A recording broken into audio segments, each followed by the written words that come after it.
소방 공무원으로 일하던 딸이 순직을 하자 무려 32년 만에 나타난 친어머니가 유족 급여 등 8천만 원을 받아간 일이 있었습니다.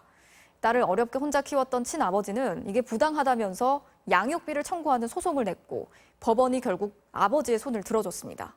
보도에 조수영 기자입니다. 작년 1월 수도권의 한 소방서에서 일하던 30대 여성 A씨는 극단적인 선택을 했습니다. 7년간 응급구조대원으로 일하면서 외상 후 스트레스 장애와 우울증을 앓다가 세상을 떠난 겁니다. 이제 시신을 만지고 또 눈도 마주치고 이런 부분에 대해서 집에 오면은 혼자 있었거든요, 동생이 그때 당시에는. 집에 오면 굉장히 힘들었다고 하더라고요.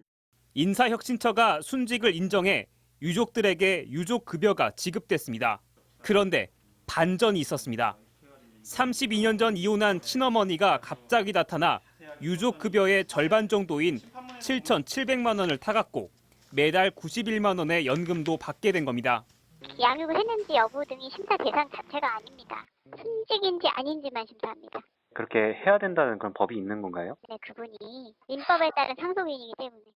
그러자 노점상을 하며 어렵게 딸을 키운 친아버지는 부당하다며 전 부인을 상대로 약 1억 원의 양육비 청구 소송을 냈습니다. 이혼 후 가족과 한 번도 만나지 않았고 딸 장례식에도 오지 않는 등 부모의 역할을 전혀 하지 않았다는 이유였습니다. 법원은 아버지의 손을 들어줬습니다.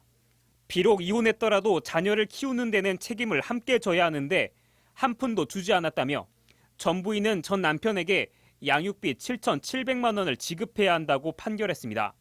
연금은 그대로 받아가도 되겠지만 적어도 지금까지 받아간 7,700 일시금은 반환하라는 취지가 아닌지. 양육 의무를 게을리한 친부모를 상속 대상에서 아예 빼버리자는 민법 개정안, 이른바 구하라법이 있었다면 애당초 없었을 분쟁입니다.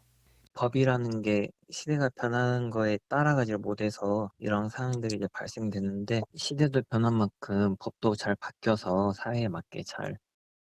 MBC 뉴스 조수영입니다.